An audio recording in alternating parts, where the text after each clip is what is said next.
இணைந்து 10 பிள்ளைகளுக்கு தாயானவர். அவர் ஒரு குடும்ப தாயாக இருந்த போதிலும் பொது வாழ்விலும் பூபதி அம்மா தனது அர்ப்பணிப்பான சேவைகளை நல்கியிருந்தார். 1988ஆம் ஆண்டின் முற்பகுதிகளில் பாரத படைகளின் கோர தாண்டவம் தமிழ் ஈழமங்கு தலைவிரித்தாடியது.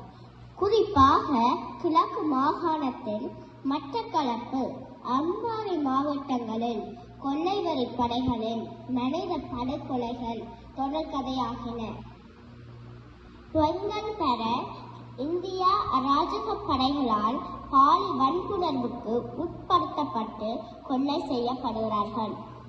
தெருவங்க சாவும் அழிவும் தாண்டவமாடிய அந்த நாட்களில்தான் மற்ற அம்பாறை மாவட்டங்கள் உள்ளடங்கலான பெண்களை பிரதிநிதித்து வரும் அன்னை முன்னணி என்ற அமைப்பு ஆதிக்க சக்திகளுக்கு எதிராக அறப்போராட்டத்தை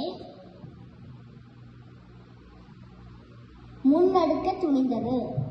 அதற்கு மெய்வாக முதலில் இந்திய படைகளுக்கு எதிராக அறப்போராட்டத்தில் குதித்தவர் திருமதி டேவிட் அன்னம்மா.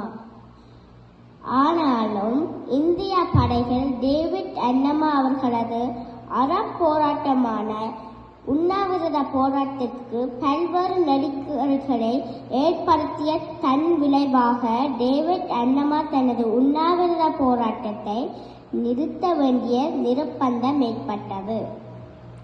ஆனாலும் அன்னையார் முன்னணி மனம் தளரவில்லை. தொடர்ந்து அறப்போராட்டத்தை முன்னெடுக்க தீர்மானித்து